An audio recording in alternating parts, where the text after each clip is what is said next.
नमस्कार, मैं अश्विन पांडे और आज हम पहुंचे हैं सिद्धार्थ कॉलेज ऑफ फार्मेसी में हमारे शो सच की स्पेशल स्क्रीनिंग के लिए। आखिरकार क्या है ये सच शो? दरअसल ये डॉक्टर सुभाष चंद्रा की वो परिकल्पना है जिसके जरिए वो युवाओं से सीधा संवाद करते हैं, उनके प्रश्नों का जवाब देते हैं और अपने अनुभवों को साझा करते हैं। इस शो का नाम भी उनके नाम से ही है, सुभाष का स और चंद्रा का च। इससे बना हमारा शो सच।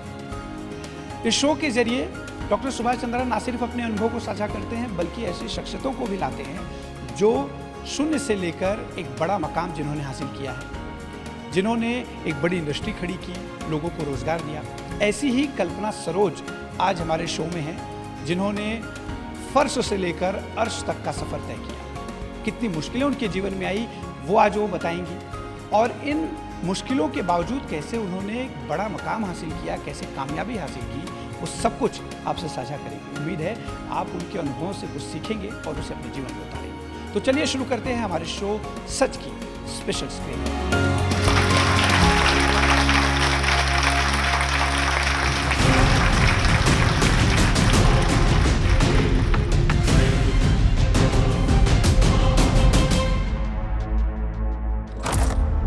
कहते हैं जब सपने बड़े हो जाते हैं तो अक्सर शहर छोटे पड़ जाते हैं और इन्हीं बड़े सपनों की तलाश में भारत में हर साल लाखों लोग अपना घर छोड़कर निकल पड़ते हैं गगनचुंबी इमारतों वाले बड़े शहरों में। कोई पढ़ने निकलता है, कोई कमाने, कोई अपने सपनों को पंख देने, तो कोई अपने बच्चों के सपने को पूरा करने। लेकिन क्या हर नया शहर सबको बराबर मौके देता है?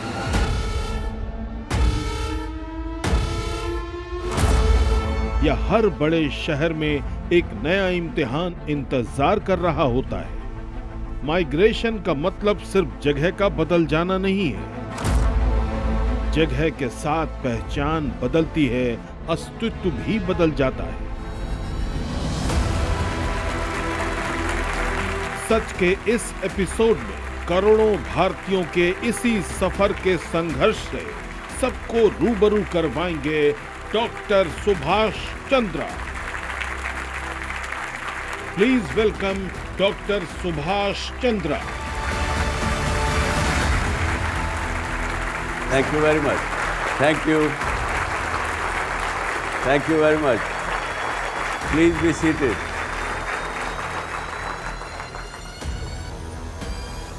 नमस्ते। मुंबई में मैं 1983 में 1983 में दिल्ली से आया था और दिल्ली मैं हरियाणा से आया। हिसार जगह एक छोटी हरियाणा में, और हिसार में एक छोटे गांव आदमपुर से पहुंचा। हिसार में भी और दिल्ली में भी अंग्रेज़ी भाषा का चलन बहुत कम था, पढ़ाई भी ज़्यादा नहीं हुई थी। मुंबई नगरी में जब महानगरी में आया तो कठिनाइयों का सामना करना पड़ा। और मुझे लगता है कि आप में से भी बहुत से स्टूडेंट्स होंगे जो छोटे शहरों से या कस्बों से आए होंगे। कितने लोग हैं जो मुंबई के बाहर के हैं यहाँ? अरे वाह, बहुत ज़्यादा संख्या है।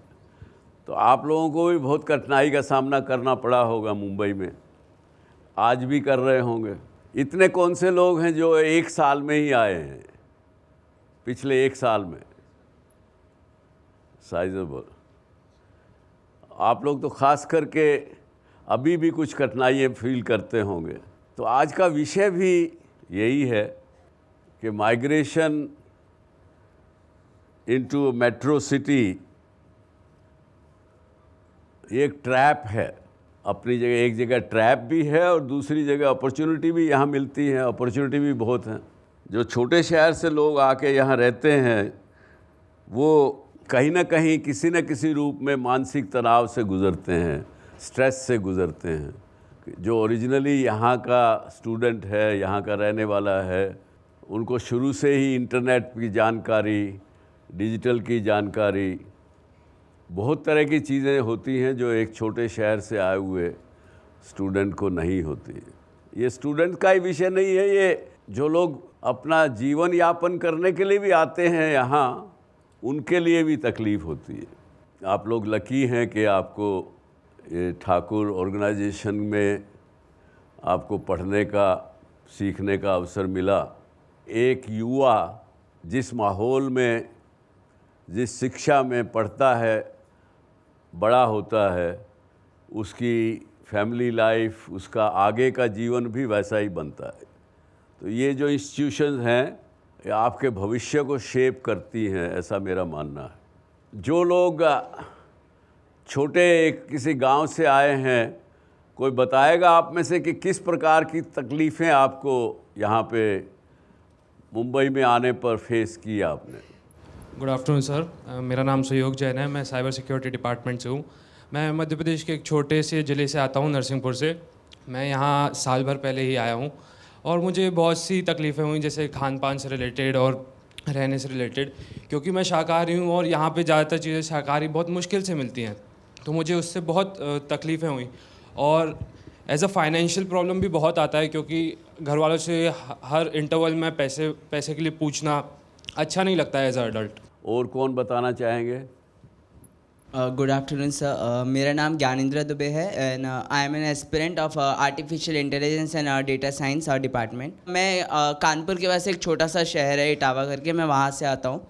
तो मैं जब आया था तो सर बोला गया था कि आप हार्डवर्क कीजिएगा तो आप जब बड़ी शहर में जाओगे आप उनके साथ कॉम्पीट कर सकते हैं। पर सर कुछ कठिनाइयाँ होती हैं, जैसे कि एजुकेशन की क्वालिटी का, प्लस सर कुछ मेंटर्स होते हैं कि हमें जैसे मैं आर्टिफिशियल इंटेलिजेंस के लिए आया हूँ, तो मेरे को इसके पहले उसके बैकग्राउंड के बारे में कुछ नहीं पता था। जो टियर 1 के स्टूडेंट्स होते हैं उनके पास एनवायरनमेंट होता है इंग्लिश स्पीकिंग एनवायरनमेंट, तो यहाँ तो उनको कुछ एडवांटेजेस होते हैं जो हमें नहीं होते हैं। तो सर कब आए थे आप मुंबई में? सर अब तो हो गए हैं 4-5 साल से। 4-5 साल जी। अब इस 4-5 सालों में अंग्रेज़ी वगैरह सीख गए हैं? जी सर, थोड़ी बहुत स्किल्स डेवलप कर ली है। डेवलप कर ली? जी। Very good, very good. Thank you so much sir.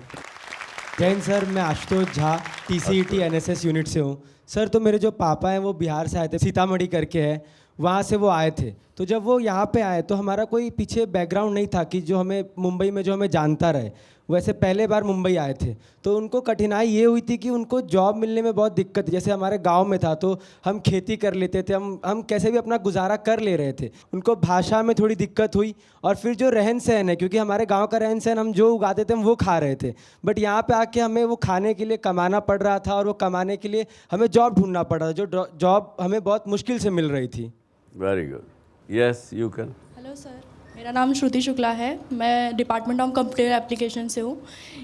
वैसे तो प्रॉब्लम बहुत सारी फेस किया है, बट एक बहुत बड़ी प्रॉब्लम मैंने फेस की थी जब मैंने डिप्लोमा में एडमिशन लिया था भारतीय विद्यापीठ खारघर में। तो वहाँ पे पॉपुलेशन मोस्टली जो स्टूडेंट्स थे वो मराठी थे, तो मुझे लैंग्वेज का बहुत प्रॉब्लम हुआ। हालांकि अब तो मैंने सीख लिया है, पर अभी मराठी बोलती हो कि नहीं? अभी हाँ, टूटी फूटी बोल लेती हूँ। अच्छा। पर स्टार्टिंग में मुझे लैंग्वेज का बहुत प्रॉब्लम हुआ था और एजुकेशन भी मेरा हिंदी मीडियम से था, तो इंग्लिश भी इतनी बहुत ज़्यादा अच्छी नहीं थी। यस बोलिए। नमस्ते सर, मेरा नाम हितेश हड़कर है। मैं मैकेनिकल ब्रांच से हूँ। सर मैं बिलोंग करता हूँ एक टियर 3 सिटी और आप बोल सकते हैं एक कस्बे से। तो मैं जब यहाँ पे 2 साल पहले मुंबई में आया तो मुझे हर एक चीज़ में कुछ ऐसा पिछड़ापन ऐसा महसूस हो रहा था कि यहाँ पे मुंबई के बच्चे हर एक एस्पेक्ट में मेरे से कुछ थोड़ा आगे है, इंग्लिश फ्लुएंसी कुछ भी, तो वो मेरे अंदर एक इन्फीरियरिटी कॉम्प्लेक्स बिल्ड हुआ था और उससे मेरा कॉन्फिडेंस बहुत लो हो गया था। तो उसको हम कोप अप कैसे करें सर, जो भी नए स्टूडेंट्स आ रहे हैं उनके लिए? अपनी एक बात बताता हूँ। मैं 1983 में मुंबई आया। एक SL पैकेजिंग नाम की कंपनी हमने यहाँ पे इस्टेब्लिश की। उसके लिए लोन भी चाहिए था। कोई मित्र बन गए यहाँ। तो मुझे एक दिन की ख़ास बात याद है। स्टेट बैंक ऑफ इंडिया के चेयरमैन के दफ्तर में वो मुझे लेके गए। जो ब्रांच में मैनेजर वगैरह थे उन्होंने लोन की एप्लीकेशन प्रोसेस करने से भी मना कर दिया। उन्होंने क्या कहा कि सुभाष जी, आपका तो एक्सपीरियंस नहीं है इंडस्ट्री का, आप तो ट्रेडिंग का काम करते हुए आए हैं, चावल बेचते हुए आए हैं, क्योंकि हमारा पुश्तैनी काम था फूड ग्रेन का। तो किसी से सिफारिश करके दोस्त के साथ चेयरमैन के दफ्तर पहुंच गया मैं। तो अंग्रेज़ी पूरी आती नहीं थी बोलना, तो जो कुछ भी जैसा भी बोला गया बोला मैं। और थोड़ी देर बाद बाहर निकले, उन्होंने कहा नहीं मैं कहूँगा, आपका भी एप्लीकेशन प्रोसेस करेंगे, आश्वासन दिया उन्होंने। तो जब मैं बाहर आया तो मेरे मित्र ने मुझे कहा अब मैं तेरे साथ आगे कभी भी किसी मीटिंग के लिए नहीं आऊँगा, तुम तो बहुत गलत अंग्रेज़ी बोल रहे थे। हाँ, मैंने कहा भाई देखो, अंग्रेज़ी मेरी मातृभाषा नहीं है, अगर हिंदी गलत बोलूं तो आप मुझे दोषी ठहरा सकते हो। आपने पूछा कि क्या भाषा की वजह से जो पिछड़ापन हो जाता है उससे कैसे हम कोप अप करें, तो मानिए ये बात कि अंग्रेज़ी हमारी मातृभाषा नहीं है। जो चीज़ मुझे बचपन से मेरे माँ बाप ने सिखाई, मेरे दोस्तों ने सिखाई, मेरी धरती की जो सुगंध है जो मुझे समझ में आई, मराठी भाषा सिखाई, उसमें यदि गलती करो तो शर्म आपको आनी चाहिए। मैं फिर बोलता ही रहा, कभी मैंने मेरे मन में कभी भी हीन भावना, मैंने इंफीरियरिटी कम्प्लेक्स नहीं आने दिया। और उसका रिज़ल्ट है कि मैं समझता हूँ मैं अभी ठीक ठाक अंग्रेज़ी बोल भी लेता हूँ, सबसे बात कर लेता हूँ अंग्रेज़ी में। और क्या बातचीत है? Any other issue? जय हिंद सर, मेरा नाम स्नेहा है, मैं TCT NSS यूनिट से हूँ। सर मैं 10 साल तक मुंबई में रही थी, मतलब प्रॉपर मुंबई में नहीं, सबअब साइड में। एंड फिर मेरे पापा सरकारी ऑफिसर है, तो फिर उनका ट्रांसफ़र एक Tier 3 सिटी में हुआ था। फिर 5 साल वहाँ पे मैंने बिताए थे, वापस मेरे पढ़ाई के लिए उन्होंने मुंबई में ट्रांसफ़र लिया था। तो जब मैं 10 साल तक यहाँ रही थी तो मुझे कल्चरल डिफरेंस बहुत ज़्यादा फ़ील होता था। जैसे मेरा माइंडसेट और मेरे साथ जो है उनका माइंडसेट में बहुत ज़्यादा फ़र्क, कोई चीज़ मेरे लिए नॉर्मलाइज नहीं थी, उनके लिए बहुत ज़्यादा नॉर्मलाइज थी। तो फिर मैं उनके साथ मिलजुल नहीं पाती थी, जिससे फ्रेंडशिप में भी मेरे साथ ऐसा हुआ कि मैं बहुत अकेले अकेले रहने लगी थी। मैं जानती सबको थी, पर ऐसे घूमना फिरना ये सब में बहुत ज़्यादा हिचकिचाने लगी थी। तो ये एक तकलीफ़ है जो मुझे फ़ील हुआ था। अभी भी है क्या? हाँ सर, अभी भी थोड़ा होता है। हाँ सर, बिल्कुल, स्नेहा की बात अच्छी है, बड़ा अच्छा क्वेश्चन है। आप यंगस्टर्स हैं, आज यहाँ मुंबई में लिव इन रिलेशनशिप को कोई बुरा नहीं मानता, लेकिन दिल्ली में और राजस्थान से आप आए हैं, आप कहीं इवन बम्बई सबर्ब से आई हैं, आपके गले नहीं उतरेगा जल्दी से। और यहाँ इंडिया से अगर आप चले जाएं लंदन या पेरिस या अमेरिका चले जाएं तो वहाँ और भी ज़्यादा ऐसी चीज़ें होती हैं जिसको भारतीय mind mentally we cannot accept, we cannot even tolerate in our thought process. और भारत की तो एक विशेषता है, खासियत है, पग पग भाषा और डग डग पानी बदलता रहता है। आपको पता है कितने डायलेक्ट्स हैं भारत में? बड़ी लैंग्वेजेस मानी जाती है, 9 लैंग्वेजेस हैं, लेकिन डायलेक्ट्स कितने हैं? आप में से कोई बताएगा? Sir 6000 6000 plus. You are getting closer. 9000 से ज़्यादा डायलेक्ट्स भारत में हैं। तो इसी प्रकार से उसी को आप इस पर लगाएंगे, लागू करेंगे, आपके गांव में जो चीज़ समाज को स्वीकार है वो जब देखें अगर कि मुंबई में क्या है, और बल्कि आपको ज़रूर गांव में सुनने को मिलता होगा कि बेटी तुम बिगड़ तो नहीं गई मुंबई जाके। तो माँ बाप जो हैं वो यही सोचेंगे। जो आपका आपस में जेल नहीं हो पाते हो फ्रेंड्स के साथ, उसकी वजह से जो कॉम्प्लेक्स आता है, अपनी जगह सही है वो, और उससे लड़िए मत, फाइट मत करिए, accept it as a reality. अपने आप को कमी मत समझिए कि मैं यहाँ मुंबई में कल्चरली फिट नहीं हो रहा हूँ या कल्चरली फिट नहीं हो रही हूँ। आप उल्टा सोचिए ना कि जो बम्बई में रहने वाला लड़का या लड़की है वो आपके साथ कल्चरली फिट नहीं हो रहा है। इतना सोच लेंगे तो वो तकलीफ़ आपको गायब हो जाएगी। और इन्हीं सब बातों को करने के लिए आज मैं अपने आप को खुशकिस्मत समझता हूँ कि हमारे बीच में एक मेहमान हैं, पद्मश्री कल्पना सरोज जी।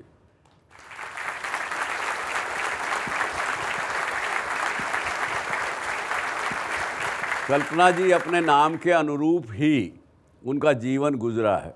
12 साल की थी कल्पना भी नहीं की थी इस बच्ची ने, उनकी शादी कर दी गई। उस ससुराल में आके उनको जो मानसिक और शारीरिक प्रताड़ना मिली, उसने उन्हें एक गलत काम करने की भी कल्पना दे दी। आत्महत्या करने तक का मन में उनके आ गया, लेकिन हिम्मत आई, अपने माता पिता के पास गांव छोटे में चली गई वापस, और फिर अपनी कल्पना की उड़ान भरी और इस महानगरी में, मुंबई में आ गई। आके बड़े छोटे मोटे काम धंधे शुरू किए। उन कामों को करते करते बिल्डर बन गई। सन 2000 में करीब 2-2.5 हज़ार वर्कर कामिनी ट्यूब्स, कामिनी इंजीनियरिंग और ऐसी जो संस्थाएं थी, उसमें काम करने वाले लोग इनको मिले, इनसे प्रार्थना की कि भाई आप बिल्डर सक्सेसफुल बन गई हैं, लेकिन ये फैक्ट्री अगर, कंपनी अगर बंद हो जाएगी तो हम सब लोग बेरोज़गार हो जाएंगे, हमारे बच्चे भूखे मरेंगे, इत्यादि इत्यादि। इन्होंने उस कंपनी की बागडोर संभाल ली और उन लोगों की नौकरियां बचाई, और वो कंपनी आज दिन दूनी रात चौगनी तरक्की कर रही है। उसी को देखते हुए भारत सरकार ने उन्हें 2013 में पद्म श्री से नवाजा।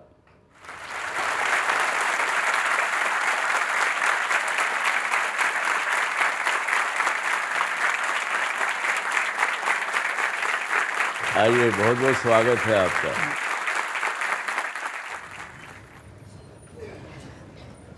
कल्पना जी, आप बताइए, एक छोटी जगह से मुंबई आने में क्या क्या तकलीफ़ें हुई?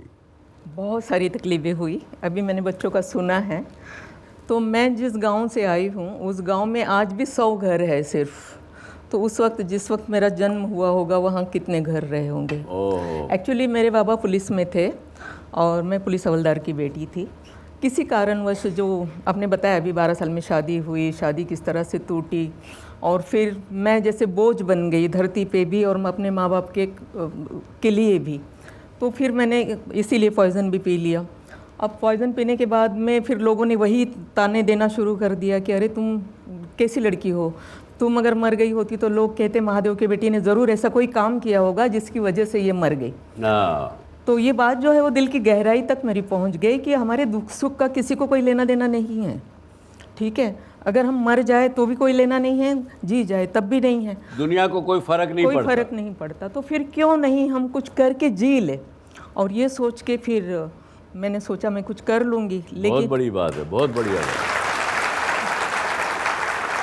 यानी दोस्तों, आपने सुना कि उस हताशा में उन्होंने जहर तक पी लिया था, किसी प्रकार से बच गई, और मन में ये भावना आ गई कि जब मेरे मरने जीने से दुनिया को फ़र्क नहीं पड़ता, तो मैं भी दुनिया को कुछ एक नोक पे रख के दिखाऊंगी और मैं कुछ करके दिखाऊंगी। जी। तो जब मैं मुंबई आई, ठीक है, और यहाँ आने के बाद में दिल में तमन्ना तो थी कि मैं कुछ कर दिखाऊंगी, बड़ी बन जाऊंगी, लेकिन ये सारा माहौल देख के मुझे इतना डर लग रहा था कि मैं क्या करूंगी। तो मैं सिलाई जानती थी, तो मैं लोअर परेल में काम को लगी। किसी ने मुझे लगा दिया कि भाई चलो यहाँ पर काम कर लो। अब वहाँ पे काम कर लिया तो पगार मुझे मिला 2 रुपये रोज़ और 60 रुपये महीना। ओहो। ठीक है, मुझे ट्रेन में जाना नहीं मालूम, लोकल मैंने देखी नहीं थी। हाँ। तो मैं लोकल में बैठूं कैसे, जाऊं कैसे। तो इस तरह से मतलब कुछ दिन तो मेरे यूं ही गुजर गए कि मैं बैठ जाती थी कोई भी ट्रेन में और कहीं पर भी उतर जाती थी, और वो लोअर पर आता ही नहीं था। तो इस तरह से मुझे बहुत तकलीफ़ें हुई। कहीं बार मैं ट्रेन से गिरी, कहीं बार जो लेडीज़ लोग थे तो वो सीढ़ी बना के मुझे उतर गए, और इस तरह से फिर मैं एक दिन VT स्टेशन तक पहुंच गई, क्योंकि सेंट्रल रेलवे चली गई थी। तो वहाँ बैठी रोते रही कि मैं तो ट्रेन में भी बैठ के जा नहीं सकती हूँ, तो ये मैं क्या तरक्की कर पाऊँगी। क्या होगा मेरा कुछ नहीं होने वाला है। मैं आई तो हूँ बॉम्बे, पर नहीं होगा मेरा कुछ। तो इतनी दिक्कतें हुई कि मैं अपने घर तक पहुंच नहीं पाती थी सीधी तरह से, लेकिन उसके बावजूद भी मैंने हिम्मत नहीं हारी। आप में से कोई है जिसको अभी भी ट्रेन का सिस्टम मुंबई का नहीं पता हो? अरे वाह, देखिए देखिए, अभी नहीं मालूम है तो बताइए। बहुत अच्छी बात है।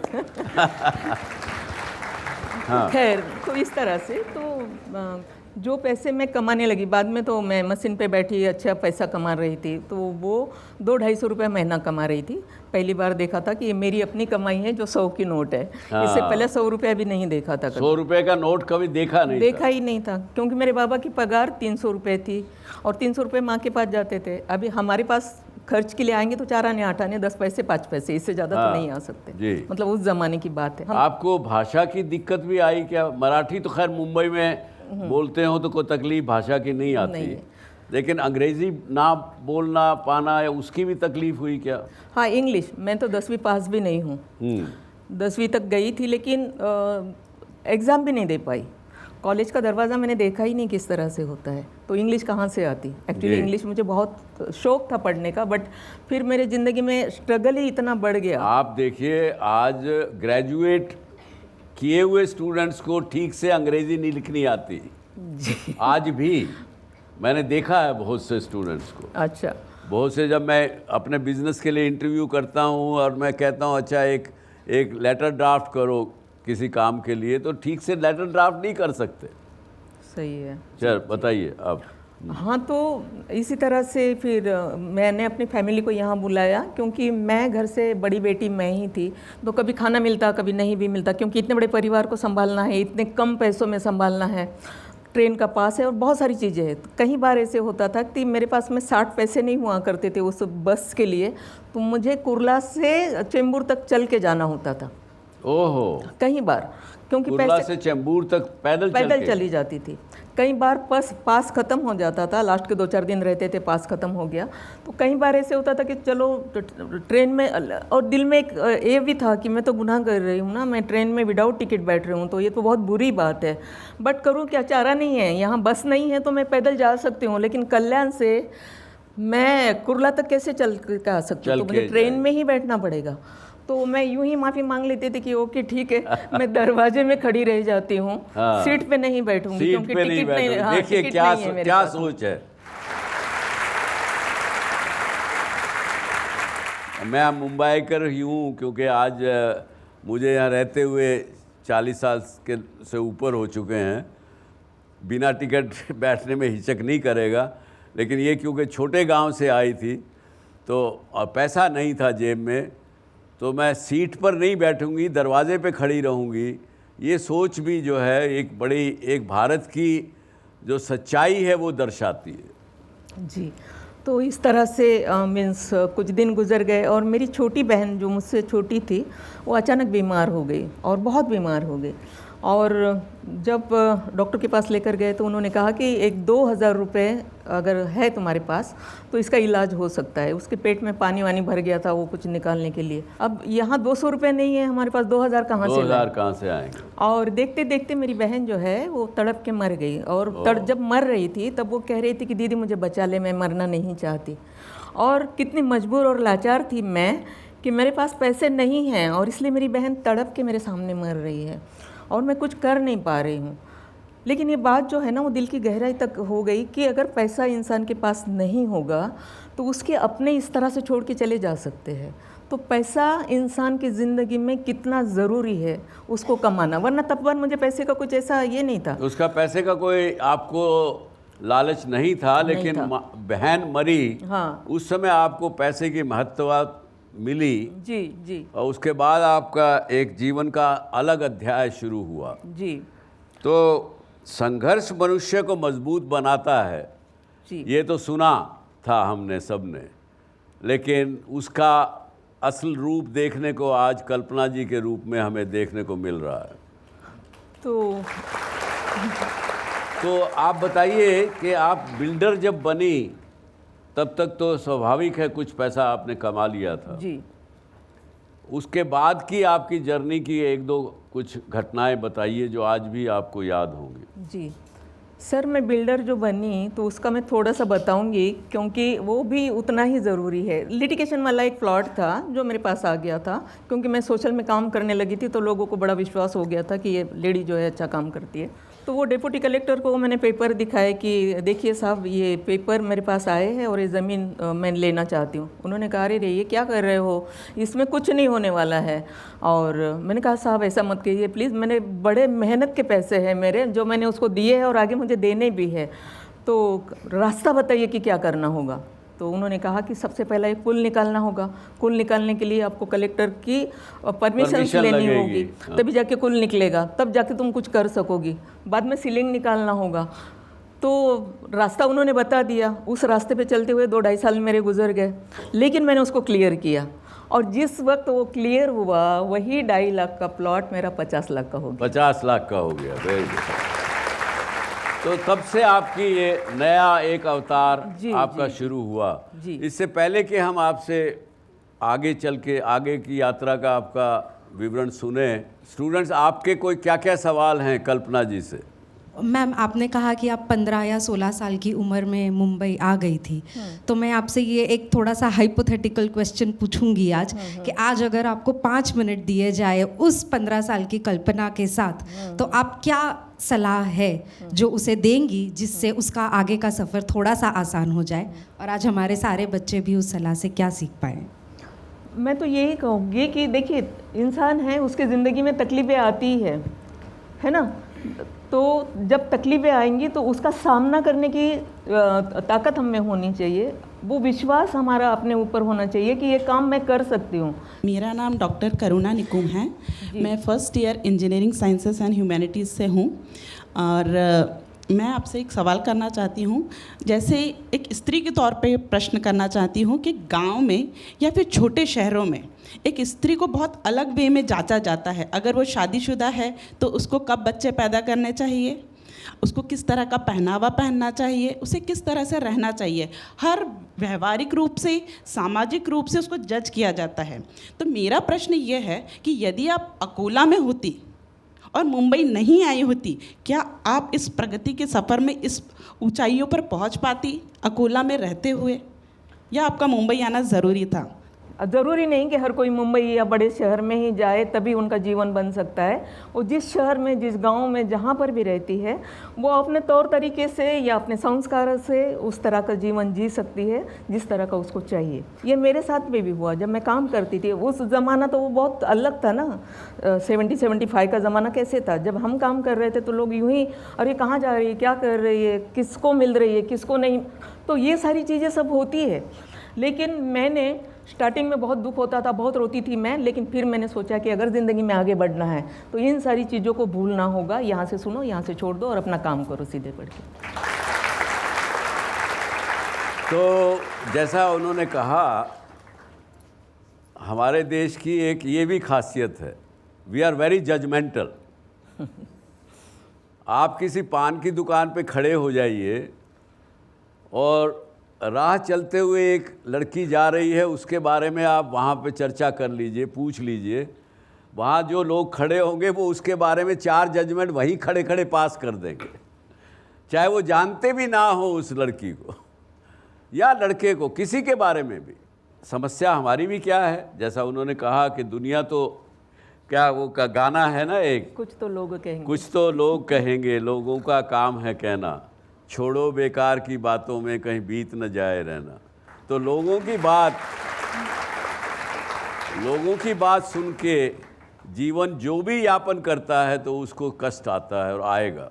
नमस्कार मैडम। नमस्कार। मेरा नाम सौरभ श्रीवास्तव, मैं यहाँ प्रोफेसर हूँ जी। एक मेरा क्वेश्चन है, आज का जो जनरेशन है, स्टूडेंट्स हैं, वो छोटे छोटे फेल्योर में डिप्रेस हो जाते हैं, सुसाइड कर लेते हैं जी। तो आप उस सिचुएशन से गुजरी हैं, तो आप उनको क्या सलाह देना चाहेंगी? बहुत अच्छा प्रश्न है प्रोफेसर साहब का, बताइए। हाँ जी। तो एक्चुअली मैं ये कहना चाहूँगी कि उन्होंने छोटी छोटी बातों से डिप्रेशन में तो जाना ही नहीं चाहिए। देखिए, आपकी ज़िंदगी आपको जीनी है, हमको ये नहीं ये करना है, ये करेंगे तो ही हम आगे बढ़ेंगे, वरना हम नहीं बढ़ेंगे। क्योंकि मैं अपने तरफ से कहती हूँ, क्योंकि मैंने ऐसा ही किया। मैं भी जाती थी डिप्रेशन में, मैंने भी जहर पी लिया, उसके बाद भी मैंने वहाँ से निकल के मैंने देखा मुझे कुछ बनना है, कुछ करना है, कुछ करके दिखाना है इस दुनिया को, और आज मैंने दिखा दिया। जहाँ एक लड़की को 100 रुपया मालूम नहीं था, आज वो हज़ारों करोड़ गिन रही है। तो ये कैसे पॉसिबल है? क्योंकि उन सारी चीज़ों से निकली हूँ मैं। मोदी जी ने कहा है, आप इस पे देखिए कि अगर किसी को आत्महत्या करना दिल में आया अगर, तो आप कल्पना सरोज को मिलो करके, ऐसा उन्होंने भी बोला है। बिल्कुल उन्होंने बोला।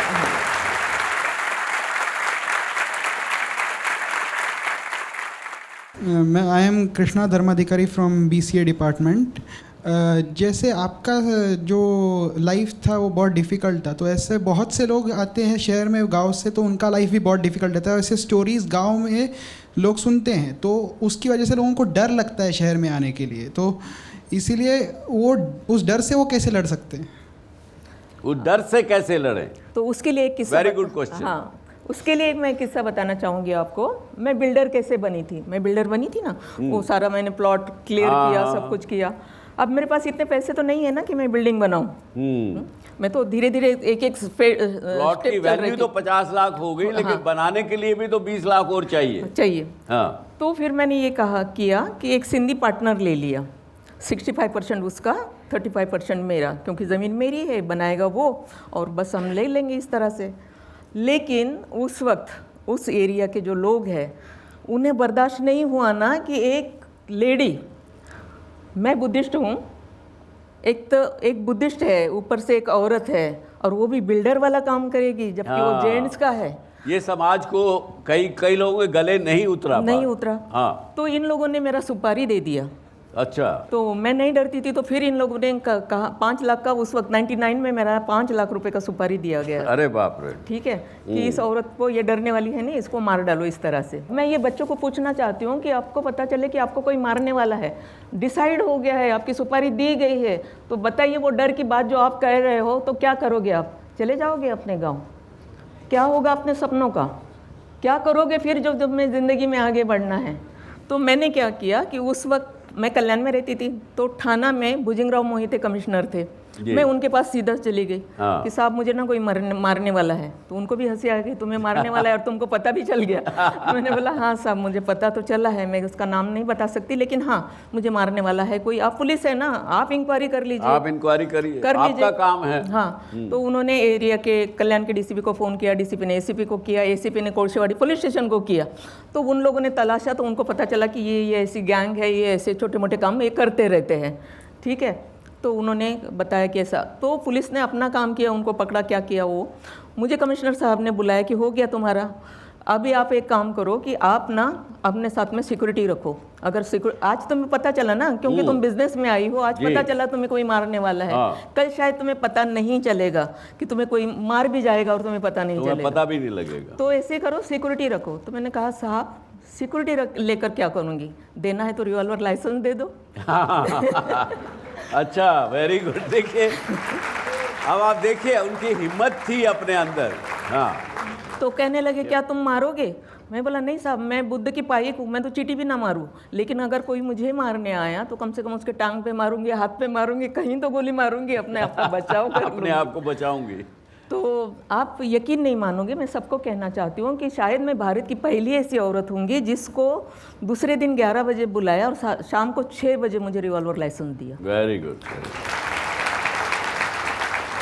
एक दिन में साहब मुझे 99 की बात। तो ये एक बात आपको बताना चाहूँगा, जो दर्शक इस कार्यक्रम को घर में बैठे देख रहे हैं, अगर आपकी नीयत ठीक हो, आपकी अप्रोच सही हो, तो ये सिस्टम भी काम करता है, सिस्टम भी आपको सपोर्ट करता है। कृष्णा धर्माधिकारी, आपने प्रश्न पूछा, तो डर जो है ना इंसान का, किसी भी चीज़ का डर हो, हम इमेजिनेशन करने लग जाते हैं कि अगर मैं ये पढ़ाई कर रही हूँ, आज आप पढ़ रहे हैं, आपका एग्ज़ाम आने वाला है, आपने मन में सोचा कि मैं फ़ेल हो गई तो क्या करूँगी, मैं फ़ेल हो गया तो क्या करूँगा इस एग्ज़ाम में।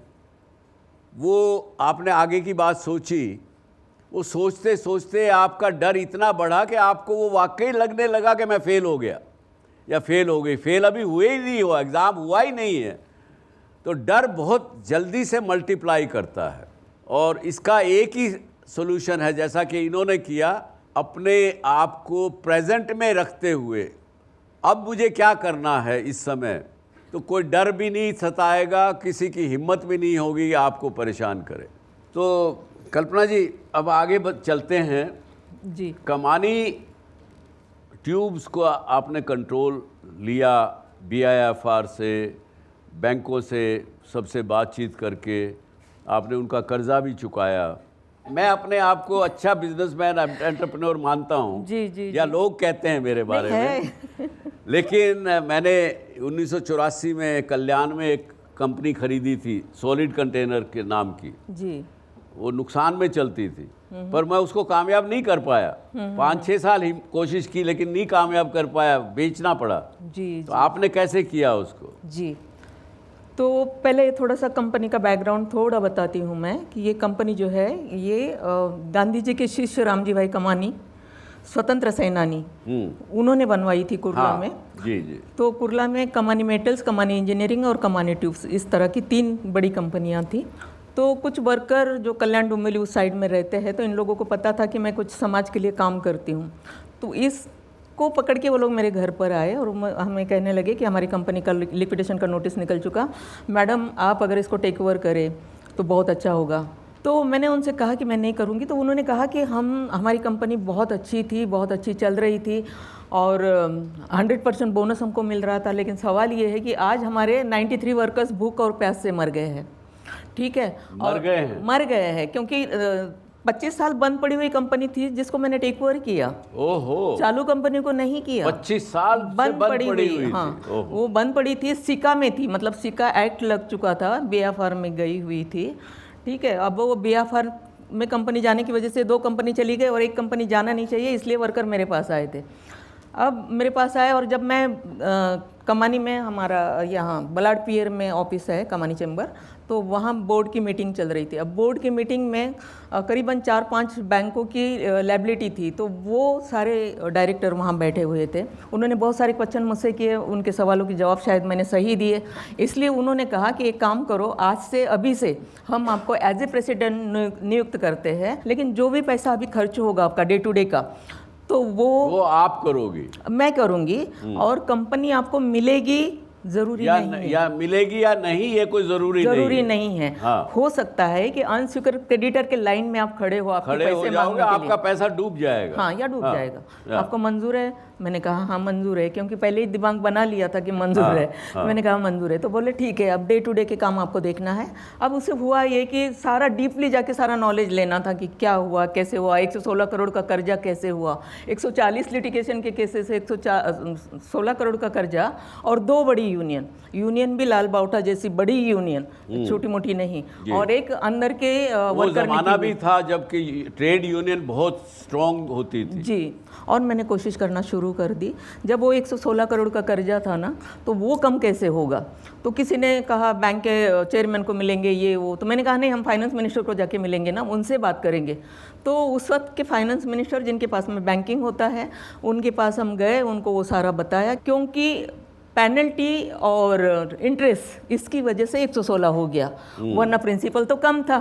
तो आप अगर प्रिंसिपल करे तो मैं ये काम कर सकती हूँ, वरना कोई भी नहीं करेगा, क्योंकि कौन देगा इतना 116 करोड़ का कर्जा, कौन देगा? और जहाँ पे प्रॉपर्टी के नाम पर कुछ है ही नहीं वहाँ पर। जी जी। ठीक है, तो क्यों करेगा कोई? क्यों देगा कोई? और इंटरेस्ट माफ करें, प्रिंसिपल मैं दे दूंगी, ऐसे आपने बताया। जी, तो मिनिस्टर ने बैंक के चेयरमैनों को फ़ोन कर दिया, IDBI को फ़ोन कर दिया, हमारे साथ में बैठो, OTS करो। उन्होंने ये कहा कि हम OTS करेंगे तुम्हारे साथ, लेकिन तुमको जो हमारे पैसे देने हैं वो 1 ही साल में देने हैं।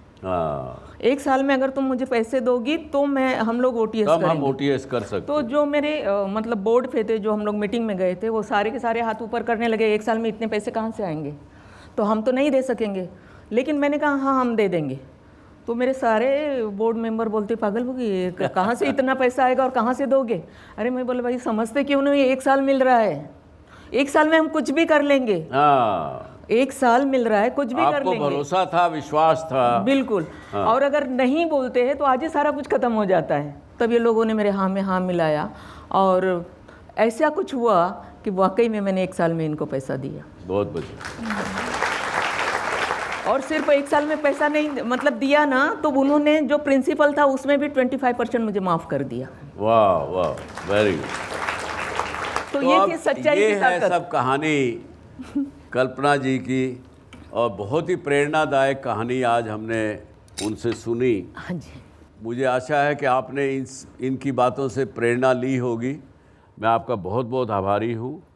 फिर भी मिलेंगे आपसे, कहीं ना कहीं प्रेरणा और लेंगे।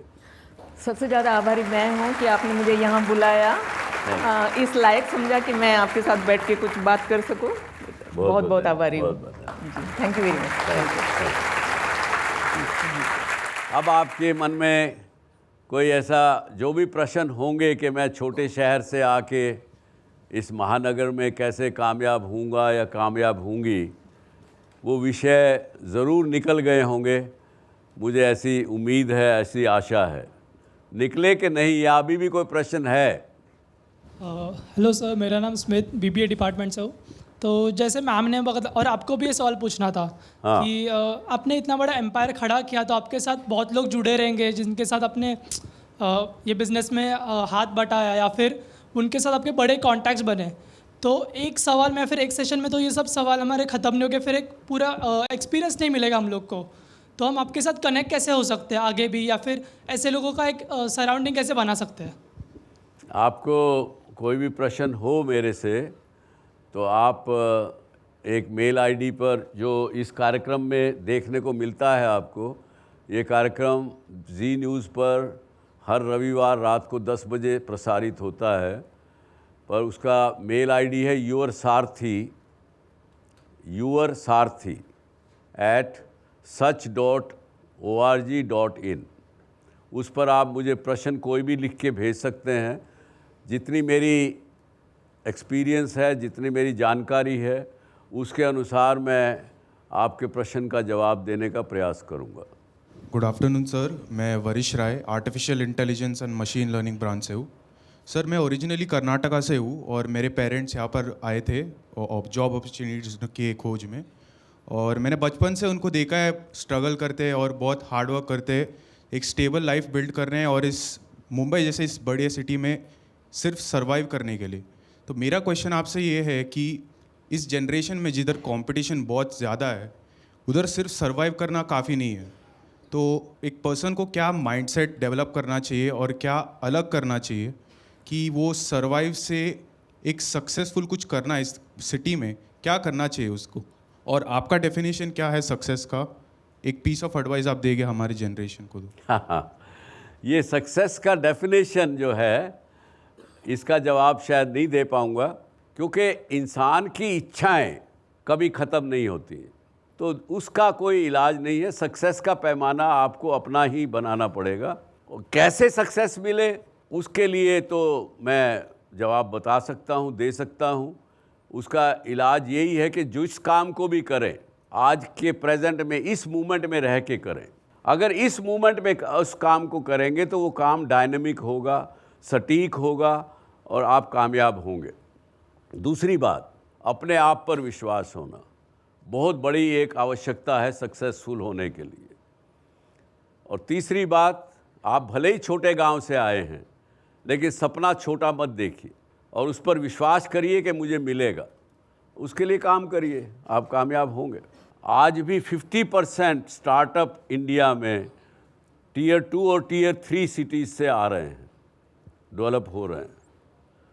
आज जो व्यक्ति, जो यंग लड़का, आप जैसे लोग, यूथ, अगर आप छोटे गांव से आ रहे हैं तो आपको एडवांटेज है, ना कि डिसएडवांटेज है, क्योंकि आपको पता है कि गांव में कैसे खेती से लेकर के, और वहाँ जो छोटा मोटा धंधा करने वाला व्यक्ति है वो कैसे चलाता है अपने बिजनेस को, वहाँ की क्या ज़रूरतें हैं, जो चीज़ बहुत सी बार यहाँ की बड़ी बड़ी कंसल्टिंग कंपनियों को भी पता नहीं लगता है कि पूरे देश जो है आज भी 75% भारत है, इंडिया केवल 25% है। इंडिया और भारत में ये फ़र्क है। जो छोटी जगह रहने वाले लोग हैं वो, मैं कहता हूँ, भारत में रहते हैं। तो मुंबई जैसे बड़े शहर में रहते हैं, वो इंडिया में रहते हैं। बहुत बार इंडिया में रहने वालों को पता नहीं है कि रियल भारत है क्या। तो वो आपके पास एडवांटेज है। और बड़े शहर को डेस्टिनेशन मत मानिए, उसको केवल एक प्लेटफॉर्म के रूप में देखिए। ये प्लेटफॉर्म आपको मिला है, उसका इस्तेमाल करो, लेकिन डेस्टिनेशन मत बनाओ। मैं आज भी, आप मानेंगे नहीं, हर महीने एक बार अपने गांव जाता हूं आज भी, क्योंकि वहां जा कर के जो मुझे तू तड़ाक करके बात करने वाला व्यक्ति, मुझे दूसरे रूप से समझने वाला व्यक्ति, वो वहाँ मिलेगा, यहाँ नहीं मिलेगा। यहाँ तो मिस्टर चंद्रा कहने वाले लोग मिलेंगे, नमस्ते करने वाले लोग मिलेंगे, जिनको कुछ चाहिए वो लोग मिलेंगे, देने वाले लोग नहीं मिलेंगे। एक्चुअली तो मैं कहूँगा कि जो छोटे शहर के लोग हैं वही लोग इस भारत की ग्रोथ स्टोरी को लिखेंगे।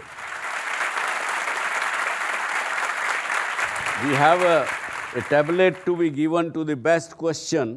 So I will invite Dharmadhikari for asking a good question. और इन्होंने पूछा था कि डर के ऊपर काबू कैसे पाया जाए।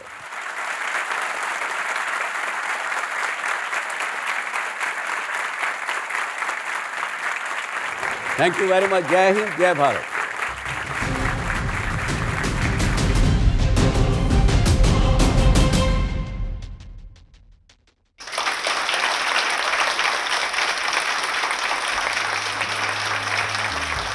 आपने बहुत इत्मीनान से ये पूरा शो देखा।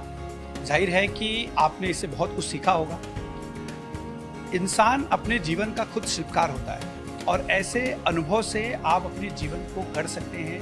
ऐसे अनुभव को सुनने से एक जो है उम्मीद जगती है। जैसा कल्पना सरोज जी की कहानी थी, डॉक्टर सुभाष चंद्रा ने भी बताया कि कैसे उन्होंने मुंबई में आने के बाद अपने जो स्ट्रगल का उन्होंने पूरा जो किया, इसके बाद उन्होंने पूरी एक इंडस्ट्री खड़ी की टेलीविज़न की। जाहिर है कि इस तरह के अनुभव को सुनने से खुद को सीखने मिलता है और उम्मीद है आप लोग अपने जीवन में ऐसे अनुभव को उतारेंगे और उसका इस्तेमाल करेंगे। आप सभी के हाथों में एक कागज़ है जिसमें आप डॉक्टर सुभाष चंद्रा से कोई गाइडेंस चाहते हो, कुछ आपके मन की बात जो उनसे करना चाहते हो या कुछ ऐसे चीज़ों पे सलाह चाहते हो तो आप उनके लिए लिख सकते हैं। हम आपके इन सारे मैसेजेस को उन तक पहुँचाएँगे और उम्मीद है कि आपको उन सारे सवालों का जवाब हम अगले अपने एपिसोड में देंगे। फिलहाल हमारी इस खास स्पेशल स्क्रीनिंग में इतना ही।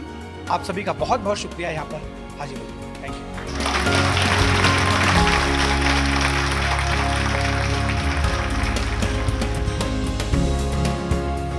मुझे शो का कॉन्सेप्ट बहुत अच्छा लगा।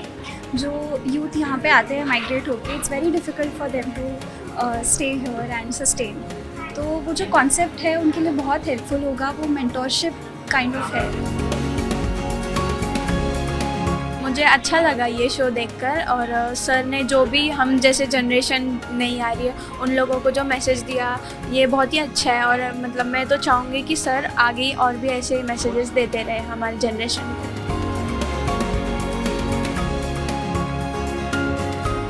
शो बहुत ही अच्छा था, हमें बहुत मोटिवेशन मिला, इंडस्ट्री के बारे में बहुत इन्फॉर्मेशन मिली। इंडस्ट्री जब बढ़ती है तो क्या हर्डल्स आते हैं, उनसे कैसे पार करना है वो भी हमें पता चला। आज मैंने शो से सीखा कि ज़ीरो से मतलब हम ऊंचे पद पे कैसे जाते हैं। हमने देखा कि बहुत सारे स्ट्रगल्स किए, जैसे सुभाष सर ने किया। उन्होंने हमें उनका स्ट्रगल जर्नी बताया कि वो कैसे ज़ीरो से मतलब हीरो बने। मतलब हमें कठिनाई के वक्त उसे छोड़ नहीं देना चाहिए, हमें प्रयत्न करना चाहिए उसके ऊपर। स्ट्रगल करेंगे तभी कुछ मुकाम हासिल होगा। जो इंस्पिरेशन हम लोग को सुभाष जी से मिला और सरोजिनी जी से मिला, तो हम लोग को उस देख के हम लोग को ये समझा कि हम लोग को हार नहीं माननी चाहिए, हम लोग को अपने खुद पे कॉन्फिडेंस रखना चाहिए। सो ये शो बहुत मोटिवेशनल था, बहुत एनर्जेटिक था टुवर्ड्स यूथ। और आई एम श्योर सर ये शो के बाद यूथ बहुत इंस्पायर होंगे।